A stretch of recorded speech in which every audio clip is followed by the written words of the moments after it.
구절이니까 우리 한 목소리로 같이 두 절을 읽기 원합니다. 그리스도의 사랑이 우리를 강건하십니다.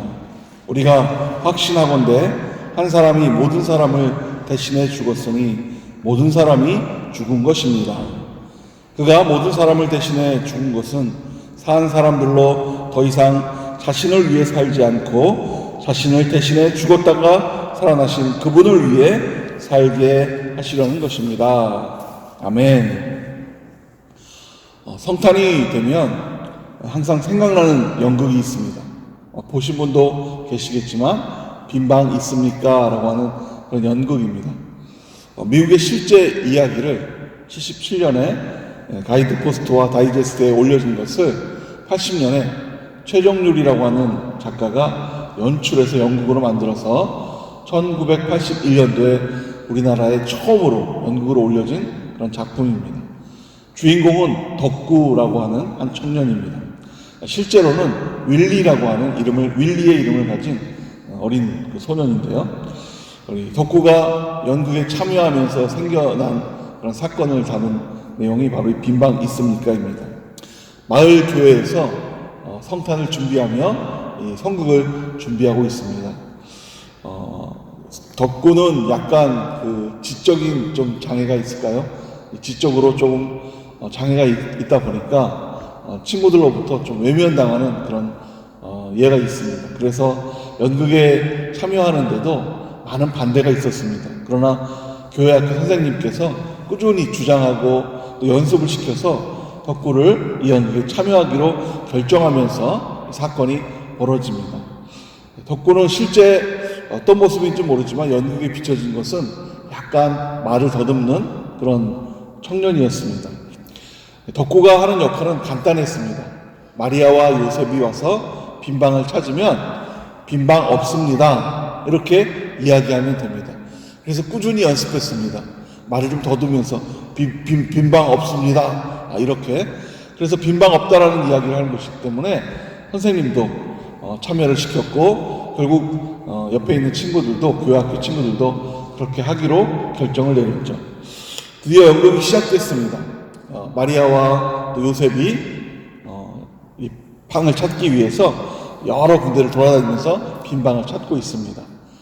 결국은 이 덕구가 주인인 여관에 도착을 했습니다. 그래서 덕구에게 묻습니다. 빈 방이 있습니까? 덕구가 입에서 빈 방 없습니다. 이렇게 이야기만 하면 끝나는 것이죠. 그런데 덕구가 말을 잘 못하고 있습니다. 무대 뒤에서는 혹시라도 대사를 잊어버렸을까봐 난리가 나서 빈방 없습니다! 빈방 없습니다! 라고 막 외치고 있지만 덕구의 마음은 좀 다른 데가 가 있는 것 같습니다. 요셉이 빈방 있습니까? 라고 물었을 때 덕구는 선뜻 대답을 못하고 있었어요. 그러자 요셉이 눈치를 채고 빈방 없죠? 하고 그냥 돌아서 막 가려고 하던 참에 덕구가 다시 세워서 부릅니다. 잠시만요. 원래 대사에는 없는 일이다 보니까 요셉이 좀 당황을 했죠. 그래서 요셉은 끝까지 마리아를 데리고 그 장소를 빠져나가기 위해서 애를 썼지만 덕구가 붙들면서 잠시만요 하면서 입에서 나온 이야기는 바로 이런 이야기였습니다. 빈방 없습니까? 없습니다 라고 해야 되는데 덕구가 한 이야기는 빈방 있습니다 라고 하는 그런 이야기였어요. 요셉은 연극이 다 망쳐진 거라고 생각을 하고 그리고 마리아를 데리고 그 장소를 빠져나갑니다. 무대는 아수라장이 되고 사람들은 다 퇴장해서 나가고 그리고 덕구만 혼자 무대에 남습니다.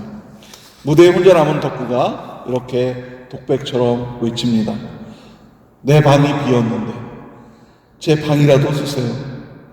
우리를 구원하러 오신 예수님이 오셨는데 어떻게 방이 없다고 해요? 하면서 덕구가 혼자서 고백하는 그런 이야기였습니다. 연극은 엉망으로 끝났지만 덕구의 말은 우리의 삶을 돌아보게 하죠. 우리가 어떤 삶을 살았는지 한번 좀 돌아볼 필요가 있습니다.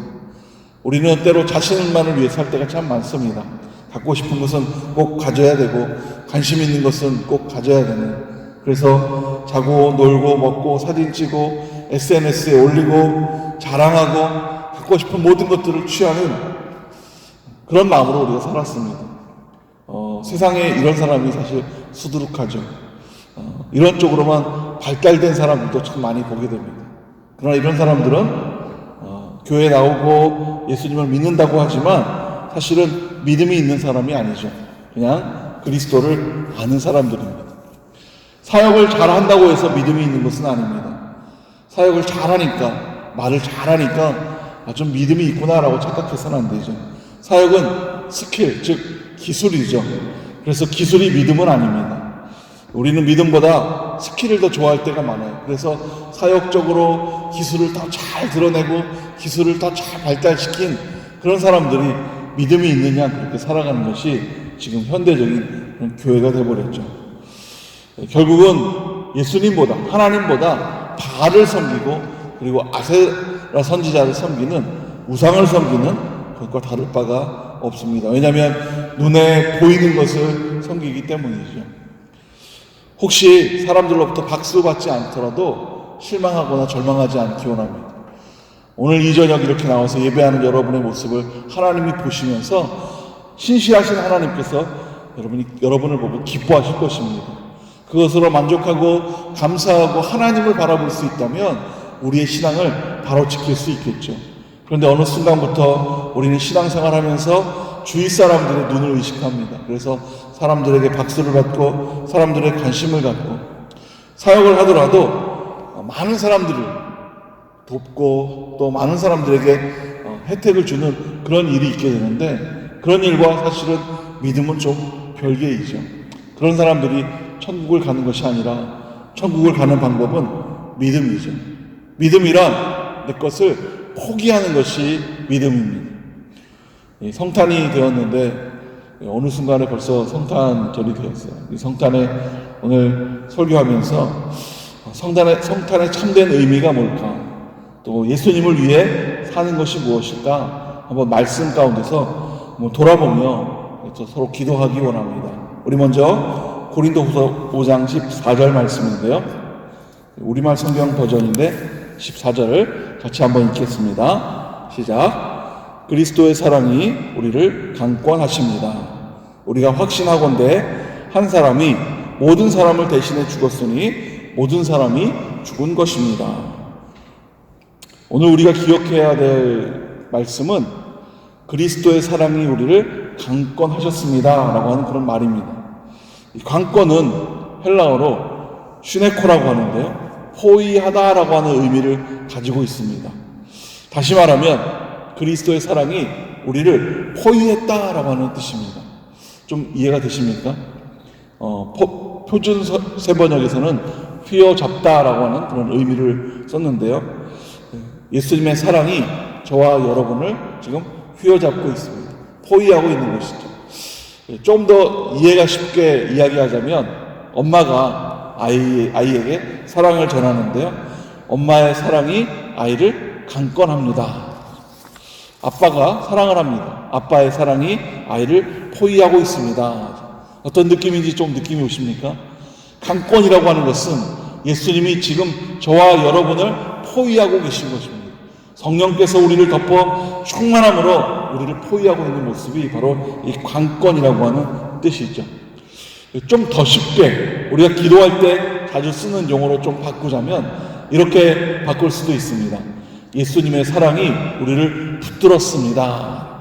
그래서 우리 가끔 기도할 때도 그렇게 기도하죠. 하나님, 나를 붙잡아 주시옵소서, 이렇게 기도하듯이 이 강권이라고 하는 단어는 강력한 또 권위 있는 어떤 그런 우리에게 도전을 주는 그런 단어 같지만 실제적으로는 하나님께서 우리를 덮고 우리를 붙잡고 우리와 함께 하시는 단어다라고 하는 것입니다. 오늘 이 성탄절에 우리가 기억할 것, 하나님의 사랑이 우리를 강권하셨다라고 하는 것입니다. 하나님의 사랑이 우리를 포위하기 때문에 우리를 구원하기 위해서 이 땅에 오셔서 우리를 붙잡고 있는 것이죠. 한번 여러분 마음속으로 한번 그림을 그려보십시오. 제가 그 그림 그릴 그 재료들을 한번 제공해 드리겠습니다. 아담이 범죄 후에 지옥으로 떨어지게 되죠. 그런데 지옥으로 떨어지는 우리를 예수님의 권능과 사랑으로 예수님이 우리의 옷자락을 지금 붙들고 계신 것입니다. 그리고 우리를 끌어올리고 있죠.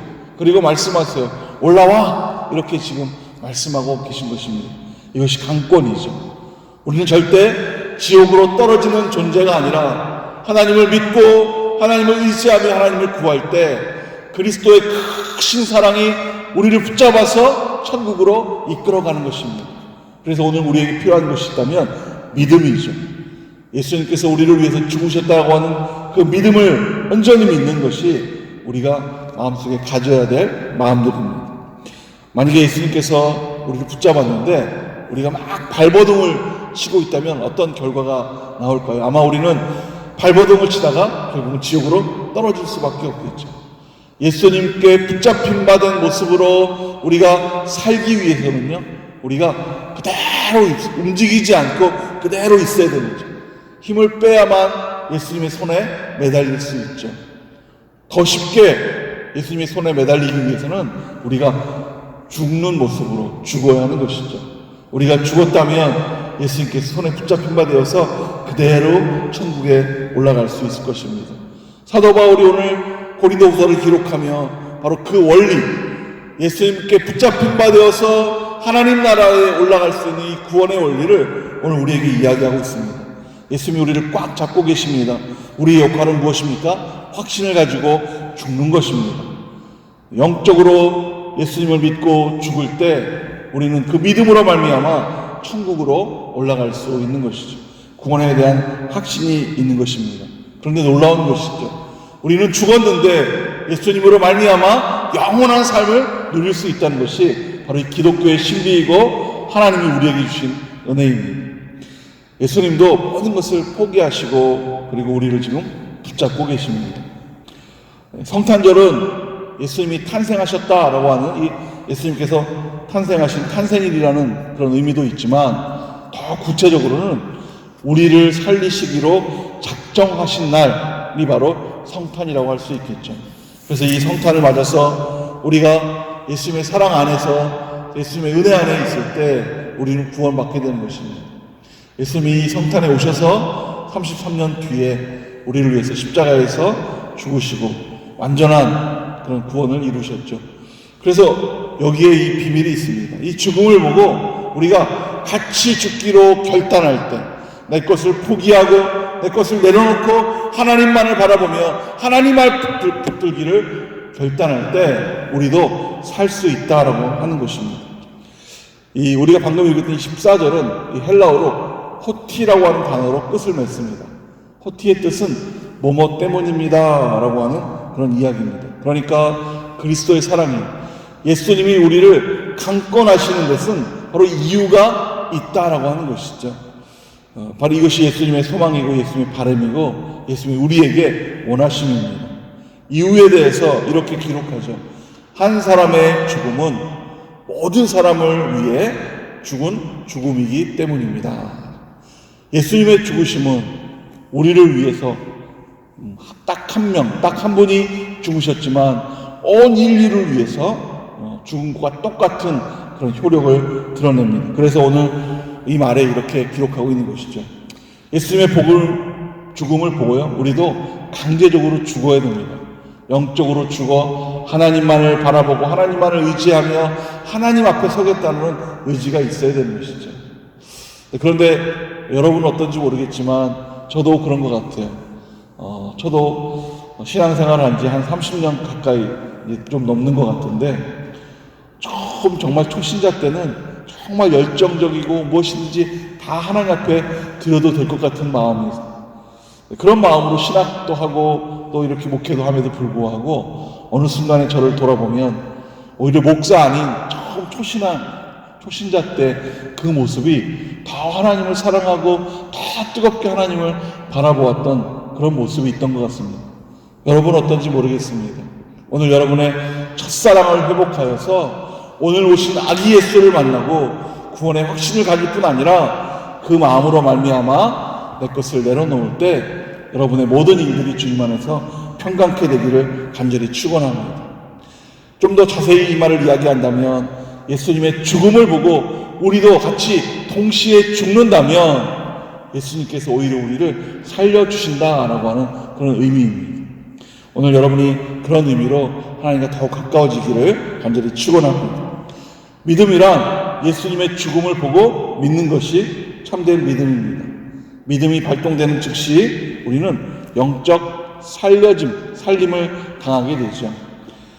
착각하는 것은 우리가 살아있으니까 살아있다라고 착각합니다. 그리고 교회 나오니까 예수님을 믿는다고 착각할 때가 참 많습니다. 그런데 정말 살아있는 것은 무엇일까요? 살아있는 것은 이렇게 움직이는 것이 아닙니다. 움직이는 것이 살아있는 것이 아니라 실제 살아있는 것은 예수님께서 내 안에 계시는 것이죠. 조금 어려운 말로는 성령의 내주라고 이야기하죠. 성령께서 우리 안에 계실 때 우리는 살아있고 영적으로 하나님의 도움을 받을 수 있으며 하나님과 동행함으로 말미암아 우리 가운데 평강함이 역사한다라고 하는 것입니다. 오늘 그래서 우리가 기도할 때 하나님 성령께서 내 안에 내주하기 원합니다. 성령께서 내 안에 계시기를 원합니다 라는 마음으로 기도하며 막혀진 길들, 어려운 일들, 고난 가운데 일들 또는 때로 주님과 함께 기뻐하며 추진하고 있는 그런 일들이 주님 안에서 잘 되기를 기도하는 것이죠. 하나님의 영이 내 안에 있는 사람이 살아있는 사람입니다. 더불어 내 안에 있는 영, 살아있음을 보여주며 다른 사람에게 이 생명을 나눠줄 수 있는 게 참된 생명이죠. 생명은 혼자만 사는 것이 아닙니다. 생명은 옆에 있는 사람들에게 내 살아있음을 나누어 줄 수 있는 것이죠. 성령께서 내 안에 계시기 때문에 그 내 안에 내주에 있는 성령을 나누어 줌으로 말미암아 성령 공동체가 될 수 있는 것입니다. 성탄의 기쁨은 나를 살리신 예수님이 오신 것이며 그래서 우리 이렇게 고백할 수 있죠. 오늘 오심으로 말미암아 내가 살아날 수 있다라고 기뻐할 수 있는 것입니다.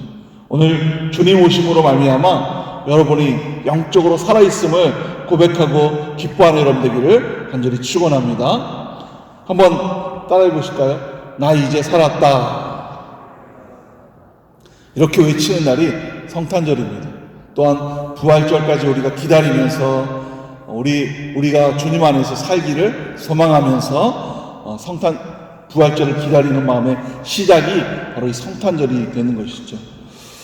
그래서 혼자 사는 것도 아니고요. 다른 사람에게 이 마음을 전하면서 전도하고 복음을 전하는 그런 일들이 우리 가운데 역사하는 것입니다. 혹시 이 시간에 믿음 때문에 기도하는 분 계십니까? 나는 믿음이 연약합니다. 나는 믿음이 불확실합니다. 이런 분들. 말씀으로 돌아가서요. 성경 안에서 하나님을 믿기로 작정하고 그리고 성경을 읽는 의지 안에서 성경에서 예수님을 발견할 때 나를 살리신 예수님이 살아계심을 발견할 수 있습니다. 그래서 마가복음 또 여러 복음서를 읽으면서 아기 예수로 오신 예수님께서 십자가를 지실 때까지 우리를 사랑하시며 얼마나 크신 일을 하셨고 결국에는 십자가에서 피를 흘리시면서 우리를 위해 죽으셨을까? 우리가 이렇게 생각하고 고백하고 묵상할 수 있다면 우리 안에 믿음이 성장할 수 있을 것입니다. 오늘 여러분 안에 하나님으로 인한 믿음이 온전케 되기를 간절히 축원합니다. 더불어 우리는 죽어야 하는 것이죠. 그러면 질문할 수 있습니다. 어떻게 죽는 것입니까? 믿는 것이 죽는 것입니다. 한번 따라할까요? 믿는 것이 죽는 것입니다. 영적으로 죽어야 된다 그러는데 도대체 무엇이 죽는 것인가? 어떻게 죽는 것인가? 내려놓으라고 그러는데 무엇을 내려놔야 되는가? 어려운 것이 아니라 예수님이 우리를 위해서 죽으셨던 것, 그 한 사람이 죽음으로 말미암아 모든 사람이 죽음 가운데 되살아남을 확실하게 믿을 때 그것이 바로 믿는 것이고 그것이 바로 내가 죽는 것입니다. 믿음이 없다면 죽으라고 해도 사실 죽지 않죠. 내 안에 믿음이 없으면 죽는 신용조차도 참으로 어려울 것입니다. 여기서 말하는 죽음은 영적 죽음이죠. 우리의 영적 죽음은 예수님께서 십자가에 죽으셨음을 확실히 고백하고 믿고 그리고 부활을 확실히 선포하며 하나님 나라를 우리가 고백할 때 우리 가운데 영적인 은혜가 있는 것입니다. 오늘 여러분에게 이렇게 묻는 분들이 계실 수 있죠. 예수님을 믿으십니까? 많은 사람들하고 이야기하다 보면 이런 경우를 듣게 됩니다. 예수님 믿으실래요? 그러면 이런 대답도 듣죠. 손해볼 거 없는데 한번 믿어보죠. 예수님 믿으실래요? 병도 고치고 또 기적도 일으키고 또 천국 간다는데 한번 믿어보죠. 이런 믿음이 절대 아니라고 하는 것이죠. 오늘 여러분 가운데 이런 믿음이 없기를 간절히 원합니다.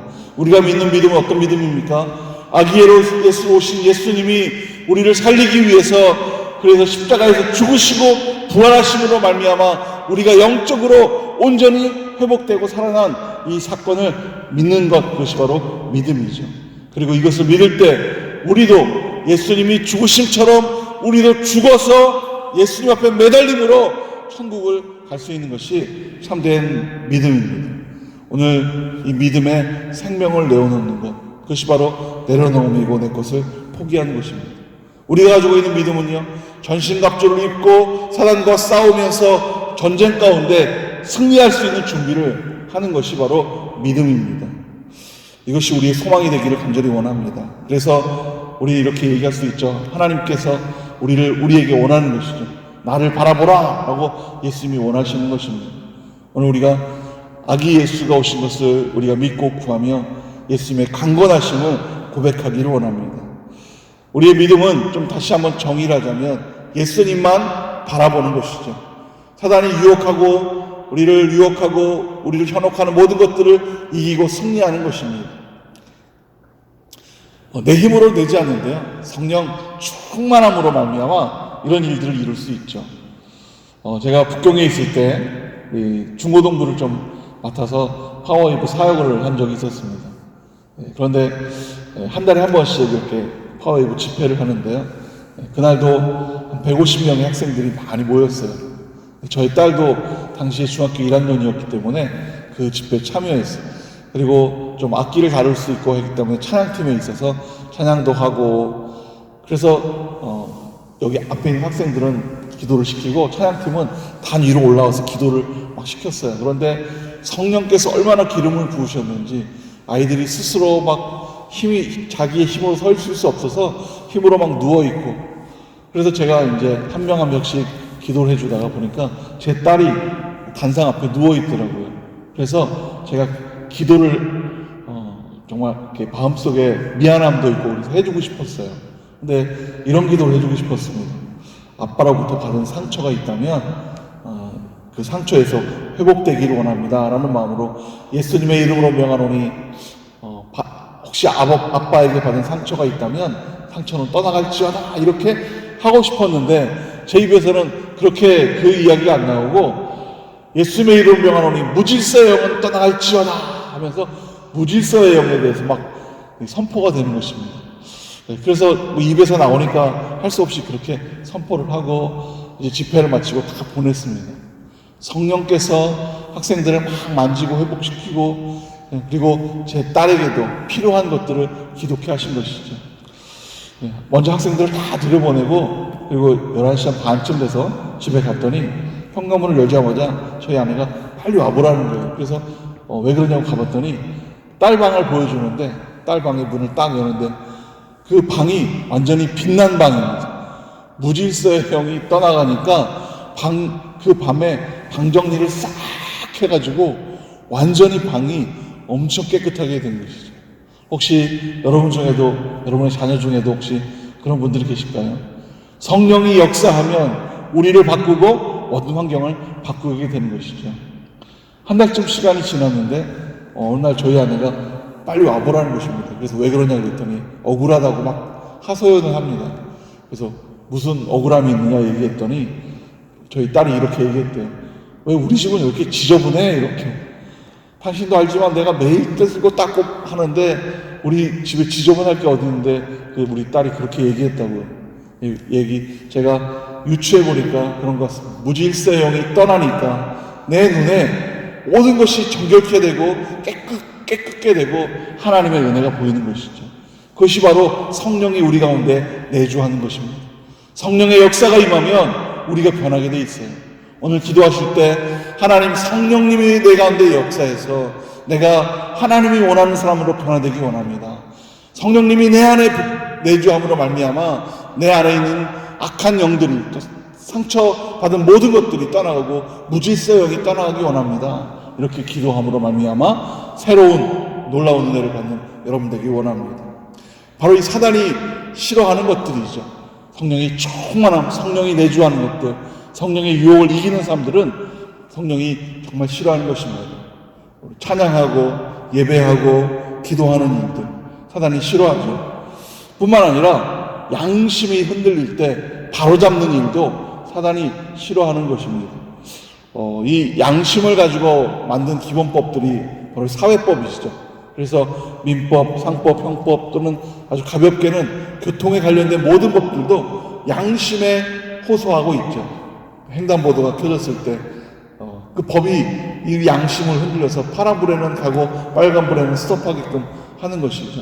그런데 양심조차도 다스릴 수 없는 양심을 넘어서는 법이 바로 하나님의 법입니다. 더 높고 더 크고 더 광대한 하나님의 법. 그래서 우리는 하나님의 법을, 하나님의 말씀을 따라 삶을 살아갈 때 우리의 양심도 깨끗해질 뿐 아니라 사단도 이기게 되고 승리할 뿐 아니라 하나님의 사람들이 되는 것입니다. 오늘 하나님의 말씀 가운데, 하나님의 율법 가운데, 하나님이 주시는 은혜 가운데 그렇게 이기며 살아내는 여러분 되길 원합니다. 그런데 놀라운 것은요, 하나님의 최고의 법이 뭐냐면 바로 사랑이라고 하는 것이죠. 하나님께서, 그리스도께서 우리를 그 사랑으로 관건하셨다고 하는데 바로 이 사랑이 하나님이 주시는 최고의 그런 명령입니다. 그 중에서도 가장 큰 명령이 있다면 원수 사랑이죠. 원수를 사랑하라 라고 하는 법이죠. 하나님께서 우리에게 우리가 사랑에 쉽게 사랑할 수 있는 그런 기준을 주시기 위해서 고린도전서 13장에 사랑의 원리와 의미를 기록하고 있죠. 자막을 한번 참조해서 고린도전서 13장 처음으로 한번 읽기 원하는데 한번 읽어보겠습니다. 시작. 사랑은 오래 참고 친절한 것입니다. 사단이 제일 사실 싫어하는 것이죠. 사랑을 오래 참고 친절한 것이다 라고 명령하고 그리고 이대로 살아가는 것 사단이 정말 싫어합니다. 또 하나님께서는 부정적인 것을 긍정으로 만드는 힘, 그래서 기록하고 있는데요. 이렇게 성경에 기록합니다. 사랑은 시기하지 않으며 자랑하지 않으며 교만하지 않으며 무례하지 않으며 자기 유익을 구하지 않으며 성내지 않으며 원한을 품지 않으며 불의를 기뻐하지 않으며. 여러분, 이런 사랑을 하실 수 있으십니까? 이 참된 사랑이죠. 정말 이렇게만 살 수 있다면 사랑의 정의를 온전히 실천하고 살아가는 사람들이죠. 그래서 기도해야 됩니다. 하나님, 이러한 삶을 살기를 원합니다. 우리가 그런 삶을 살기 어렵기 때문에 하나님께서 결론 지어서 5가지로 이야기하고 계신데요. 이런 결론입니다. 진리와 함께 기뻐합니다. 둘째, 모든 것을 덮어줍니다. 세 번째, 모든 것을 믿습니다. 네 번째, 모든 것을 바라고, 5번째, 모든 것을 견딥니다. 이것이 우리의 할 일이다라고 하는 것이죠. 사랑은 시기하지 않으며 자랑하지 않으며 교만하지 않으며 이 모든 것을 외워서 하는 것이 아니라 오늘 주신 이 5가지, 진리와 함께 기뻐하고 모든 것을 덮게 되고 또 하나님을 온전히 믿음으로 소망하고 그리고 바라고 그리고 내 안에 있는 것들을 견뎌내는 것.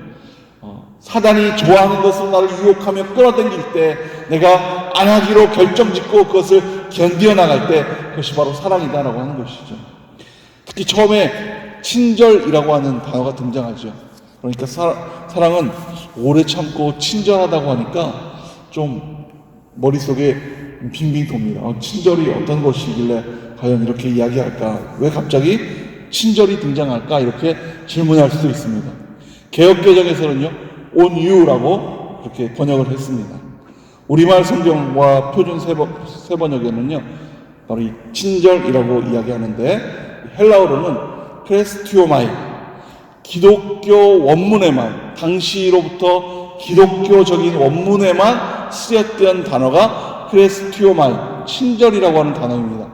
그러니까 세상에서는 알 수 없는 단어가 바로 이 크레스티오마인데 이 해석을 친절이라고 해놓은 것이죠. 우리가 알고 있는 친절하고는 좀 느낌이 그래서 좀 다릅니다. 이 느낌대로 그냥 이 크레스티오마이를 해석한다면 바로 죽음을 받아들이는 사랑이라는 것입니다. 죽음까지도 내줄 수 있는 사랑. 예수님께서 우리를 위해서 죽으심으로 그 죽음을 내어주신 그 사랑이 바로 하나님의 친절이죠. 그래서 우리 성경을 이렇게 바꿀 수 있습니다. 예수님은 오래 참고 친절하며, 이렇게. 예수님의 사랑이 그렇다고 하는 것이죠. 그렇다면 우리도 죽어서 예수님과 똑같은 사랑을 할 수 있다고 하는 것입니다. 하나님의 사랑은 죽음을 받아들인 친절하고 온유한 사랑이며, 믿음은 이러한 사랑을 바탕으로 한다는 것입니다. 친절할 수 없는 상황이 오면 결국 우리가 죽어야 됩니다. 죽어서 그 친절을 드러내는 사랑을 하는 것이죠. 그러면 영적으로 하나님으로부터 회복되고 살림을 받고 그리고 온전한 믿음으로 살 수 있는 능력이 우리 가운데 역사하는 것입니다. 오늘 이 저녁 아기 예수가 오신 것을 우리가 기뻐하며 뿐만 아니라 하나님 앞에 나의 모든 것을 주 앞에 드리기로 결단하며 하나님 안에 살기를 결단할 때 오늘 이후로서의 우리의 삶이 하나님의 붙잡힌 바 된 삶이 된다라고 하는 것입니다. 그래서 우리가 하나님이 주신 이 사랑을 우리가 몸으로 실천할 수 있고 그리고 선포할 수 있는 것입니다. 우리가 방금 읽었던 이 고린도전서 13장의 말씀, 사실 우리가 실천하기는 참 어려운 것 같죠. 그러나 이것을 실천한 분이 계십니다. 우리나라에 여러분이 잘 아시는 한 분이 계시죠. 손양원 목사님. 손양원 목사님 사실 이렇게 직접 오셔서 막 강의도 듣고 그랬으면 좋겠지만 그럴 상황이 안 되니까 좀 아쉽지만, 손양원 목사님의 그 후손들의 나온 이야기를 들으면 정말 놀라운 사랑이시죠. 그분이 목회를 시작하면서 소록도 나환자촌에 들어갑니다. 그 나환자를 그냥 섬김으로만 끝나는 것이 아니라 나병 환자에게 만약에 몸에 붙어있는 고름이 나오지 않으면 본인의 입을 대서 그 고름을 직접 빨아냈다라고 그 소록도에서 그렇게 간증을 하고 있어요. 정말 그렇게 할 수 있을까? 뿐만 아니라 전쟁 중에 두 아들이 죽음을 당했죠. 그런데 원수를 사랑하라라고 하는 그 말 때문에 자기 두 아들을 죽인 그 원수를 사랑하라는 그 말 때문에 다시 양자로 삼아서 키웠던, 정말 그 사랑을 실천하기 어려운 그런 상황임에도 불구하고 사랑을 실천했던 하나님의 사람이죠. 우리도 하나님의 사랑 안에서 이렇게 감당할 수 있는 능력이 우리 가운데 있습니다. 왜냐하면 예수님께서 우리를 위해서 죽으시고 우리를 살려주시고 그리고 우리와 동행하셔서 우리 안에 계시기 때문입니다. 오늘 여러분 안에 하나님의 사랑이 충만하기를 간절히 원합니다. 사랑은 죽음을 넘어서는 것입니다. 그래서 성경적인 또 성경대로 사는 그런 삶이 우리 가운데 필요하죠. 정말 감사한 것은 예수님께서 우리를 대신해서 죽으심으로 말미암아 우리가 살아났다고 하는 것이죠. 그래서 우리도 역시나 똑같은 사랑을 할 수 있으십니다. 나는 할 수 없어. 혹시 여러분 가운데 원수가 있다면 오늘 2021년 성탄을 맞아서 여러분 마음속에 있는 원수된 사람, 미움이 가득했던 때로는 형제 자매일 수도 있고요, 부모님일 수도 있고요, 또 회사에 같이 다니는 동료일 수도 있고 직장 상사일 수도 있고 내 마음속에 원수처럼 나를 괴롭게 하고 힘들게 했던 마음의 사람일 수도 있습니다. 그러나 오늘 이 저녁 여러분이 사랑의 기도를 하면서 그 모든 것들을 다 용서하는 그런 은혜가 있기를 간절히 원합니다. 오늘 용서함으로 말미암아 하나님의 은혜가 여러분 가운데 역사하고 여러분이 거듭난 새 사람이 되기를 간절히 축원합니다. 사단은 우리를 끊임없이 이런 사랑으로부터 막고 세우고 더 진도나가지 못하게 막을 뿐 아니라 세상에 있는 것들로 우리를 유혹하는 것이 바로 이 사단의 것들이죠. 사단이 잘하는 것이 있는데 사단은 우리를 성질대로 성격대로 살아가는 것입니다. 상처받은 삐뚤어진 성격대로 살아가죠. 그래서 사람을 미워하게 됩니다. 독소를 쏘아붙이게 되고 그리고 사랑할 수 없는 마음을 주는 것이 바로 사단이죠. 특별히 사단이 주는 마음 중에 가장 악한 마음이 바로 교만이죠. 교만은 모든 것을 패망케 합니다. 나를 드러내고 나를 높이고 나를 자랑하는 이런 사람이 주변에 많이 계시죠. 그죠? 우리가 미워하는 것이 아니라 이런 사람도 품고 기도하는, 더군다나 내가 그렇게 되지 말아야 됩니다. 내가 혹시 다른 사람 앞에서 드러내는가, 높이는가, 나를 자랑하는가. 그래서 요즘 생긴 심각한 병이 있죠. 그죠? 관심종자에서 관종이다라고 하는 그런 말까지 생길 만큼 요즘 그런 병들이 있습니다. 교만이죠. 자기를 드러내는, 알아달라고 하는 그런 이야기입니다. 사람들이 왜 숨을까요? 요즘 잠수라고 하는 단어가 있죠. 사람들 사이에서, 공동체에서 숨어서 연락도 안 받고 없어져 사라져서 일주일, 길게는 한 달 정도 나타나지도 않는 것입니다. 근데 실제 잠수하는 데 목적이 있죠. 실제 잠수할 때는 나를 찾아달라고 하는 것입니다. 나를 찾아달라고 하기 위해서 숨는 것이죠. 이것이 바로 사단이 우리에게 주는 교만한 마음들입니다. 우리가 이렇게 살아간다면 하나님의 사랑으로 거듭날 수 없는 것이죠. 오늘 우리가 읽었던 고린도전서 13장의 말씀처럼 사랑할 수 있어야 됩니다. 왜냐? 오늘 읽었던 하나님의 사랑이 우리 가운데 역사하기 때문에, 하나님이 우리를 관건하셔서 붙드셔서 우리를 사랑으로 만드셨기 때문에 우리는 사랑할 수 있는 사람들이 되는 것입니다. 오늘 여러분 가운데 용서할 수 있는 사람들이 있다면 용서하고 그 기도로 말미암아 여러분이 하나님께 원하는 것들, 하나님, 제가 정말 바라고 소망하는 길이 열리는 그런 은혜가 있기를 원하는 분들은 하나님 앞에 그렇게 기도할 때 하나님이 우리에게 착하다, 귀하다 말씀하며 우리에게 그런 은혜를 주실 것입니다. 우리가 이렇게 믿음을 고백하죠. 마음으로 믿고 또 입으로 시인하는 것들. 사실 당시에 예수님이 계셨던, 또 로마 당시에 사도 바울이 입으로 이렇게 선포할 수 있었던 것은, 당시에는 내가 그리스도 교인입니다, 그리스도를 믿습니다라고 하면 바로 죽음이죠. 그렇기 때문에 마음으로 믿고 입으로 시인하는 것은 죽음을 내어놓는, 자기의 목숨을 내어놓고 선포하는 일들입니다. 우리 지금은 사실 그렇진 않죠. 내가 예수님을 믿습니다라고 해서 나를 죽이는 사람은 없죠. 근데 당시에 정말 목숨을 내어놓고 이렇게 고백했던 만큼 이제는 우리는 우리의 마음으로 믿고 입으로 시인했다면 우리는 나를 죽여서, 스스로 나를 죽여서 내 삶이, 내 마음이 온전히 변화되어서 하나님을 믿는 사람으로 변화되어야 된다고 하는 것입니다. 오늘 여러분 가운데 하나님을 믿음으로 말미암아 여러분의 있는 마음이 다 거듭나서 하나님이 정말 기뻐하는 그런 하나님의 백성 되기를 간절히 축원합니다. 목숨을 바쳐서 내려놓기를 결정할 때 하나님도 기뻐하실 뿐 아니라 하나님이 도와주십니다. 성령께서 은혜를 주시게 되죠. 우리 가운데 힘든 일도 있고 고난스러운 일도 있고 여러 가지 많은 일도 있지만 제일 중요한 것은 하나님 앞에 나를 죽이고 나를 내려놓음으로 말미암아 하나님 앞에 고백하는 일들입니다. 우리의 어려운 일이 생기면 우리는 가장 먼저 무엇부터 하십니까? 힘든 일이 생기고 고난이 생기고 골치 아픈 일이 생기면 제일 먼저 하는 일은 사실은 세상 가운데 세상처럼 대책을 세우는 일을 하게 되죠. 그러나 하나님을 믿는 사람들은 대책을 세우는 것이 아니라 하나님을 찾아 나서는 것입니다. 힘든 일, 어려운 일이 생기면 우선 말씀 안으로 들어가는 것입니다. 그리고 평소보다 기도를 더 하게 되고 하나님을 더 찾게 되며 입으로 시인하며 하나님 앞에 모든 것을 고백하고 하나님의 도움을 요청하는 것이죠. 힘들고 아플 때 아프다고 소리치는 사람이 아니라 하나님을 찾는 것입니다. 고난 가운데 있을 때 그 고난 때문에 괴로워하는 것이 아니라 하나님을 찾아 나서는 것이죠. 오늘 혹시 힘들고 어려운 그런 상황 가운데 계신 분이 계십니까? 병 중에, 고난 중에 왜 나에게 이런 병이 찾아왔을까 이렇게 고민하는 분이 계십니까? 고민하고 힘들어하는 것이 아니라 하나님을 찾는 여러분 되기를 간절히 축원합니다.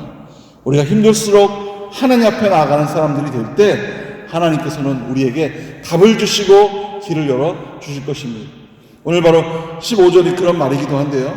우리 고린도 후서 15절 말씀, 우리의 삶의 목표와 방향을 더 확실하게 정해 주시는데요. 같이 한번 읽겠습니다. 시작. 그가 모든 사람을 대신해 죽은 것은 산 사람들로 더 이상 자신을 위해 살지 않고 자신을 대신해 죽었다가 살아나신 그분을 위해 살게 하시는 것입니다. 15절에서는 우리의 삶의 방향에 대해서 이야기하고 있죠. 고민 때문에 괴로워하지 마라. 고난 때문에 괴로워하지 말고 병 때문에 괴로워하지 말고 예수님을 위해서 살라라고 하는 것입니다. 왜 그런가? 예수님은 나를 위해서 대신에 죽었다가 살아나신 분이기 때문에 우리가 더욱 예수님을 붙들고 의지하면 그 예수님께서 우리를 위해서 모든 것들을 해결해 주신다라고 하시는 말씀입니다.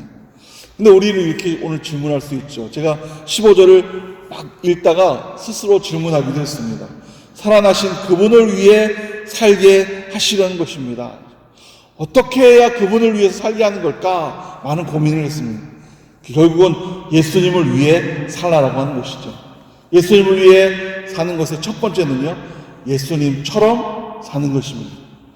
예수님을 위한다는 것은요, 세상 방식으로 사는 것이 아니라 예수님을 위하는 것은 말씀대로, 말씀 안에서, 그리고 내가 죽음으로 말미암아 하나님 앞에 나가는 것이 바로 예수님을 위해 사는 것입니다. 삭개오를 기억하시죠?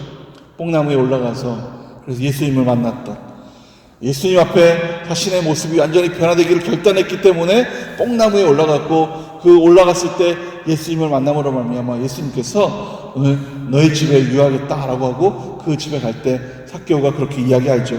소유의 절반이라도 가난한 사람에게 나누어 주겠습니다.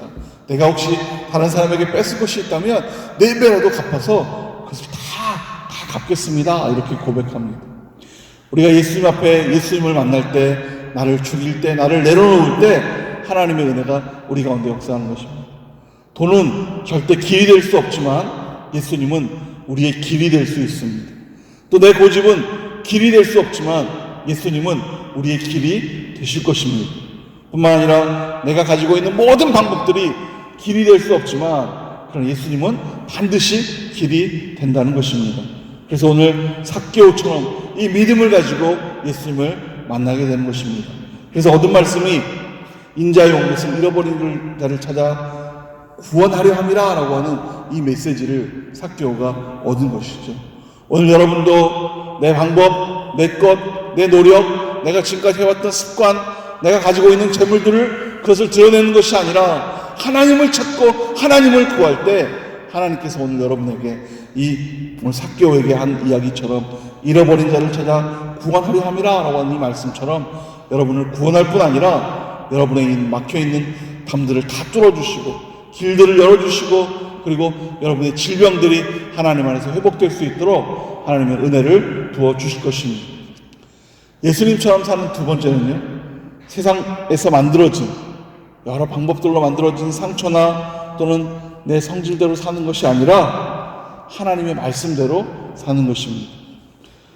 오늘 15절에 이렇게 이야기하는데요, 더 이상 자신을 위해 살지 않고, 이 말은요, 자신이 주어가 되지 않는, 내가 주어가 되지 않는 것입니다. 내가 이렇게 했어, 내가 저렇게 했어가 아니라 예수님이 하셨습니다. 예수님이 하심으로 말미암아 영광을 돌립니다. 반가운 사람을 만납니다. 내 노력으로 또는 내 방법으로 만난 것이 아니라 하나님의 은혜로 만나게 되는 것이죠. 우리는 하나님을 주어로 고백할 수 있는 우리의 신앙이 있어야 됩니다. 나를 알리고 드러내고 박수치고 관심받고 이런 것만 쫓아다니는 사람이 아니라 하나님을 믿으면서 하나님을 고백하고 하나님을 드러낼 수 있는 자리에 서는 것이 바로 신앙인들이죠. 아프지만 좀 힘들지만 하나님을 주어 삼을 때 내 인생이 어떻게 변화되는지 여러분이 경험하시길 원합니다. 내가 가지고 있는 것이 아니라 하나님을 위해 사용할 때 내 인생이 어떻게 변할까? 당장 어쩌면 당장 지금 변할 수도 있지만 당장 변하지 않는다 할지라도 어느 순간부터 나의 계획과 상관없이 하나님이 여러분의 길을 열어주시고 그리고 그 길을 따라갈 때 이것이 하나님이 나에게 주신 은혜구나라는 것을 발견하는 그런 때가 반드시 올 것입니다.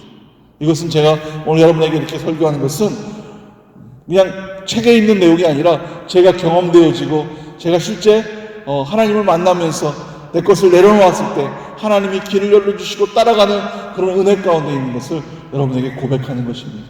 아마 여러분도 내 것을 내 방법대로가 아니라 하나님이 원하시는 방법, 하나님이 원했던 것을 추구하며 나아갈 때 어느 순간 하나님께서 인도하시는 그 길 위에서 은혜 가운데 모자람도 없이 또는 부족함도 없이 연약함도 아닌 하나님께서 은혜를 주시면서 그런 삶을 살아갈 때가 있을 것입니다. 제가 아는 그 새신자 분이 계신데요, 교회 나오신 지 얼마 안 된 분이십니다. 그런데 지금 대구에 살고 계신데 얼마 전에 분당으로 이사를 합니다. 현재는 지금 사람들은 대구에 있고 집만 지금 분당 쪽으로 옮겨놓은 상태인데요. 그런데 남편분이 사업이 좀 어려워서, 그래서 서울 살다가 대구 내려갔다가 다시 이렇게 분당으로 지금 올라오는 길이긴 한데, 지금 이 이사하는데 전세 자금이 6천만 원이 모자란 것입니다. 남편이 사업을 하셔서 누구에게 받을 것이 있어서 이것으로 잔금을 처리하기로 하고 6천만 원을 주고 들어가기로 했는데, 그런데 지금 잔금에 문제가 생긴 것입니다.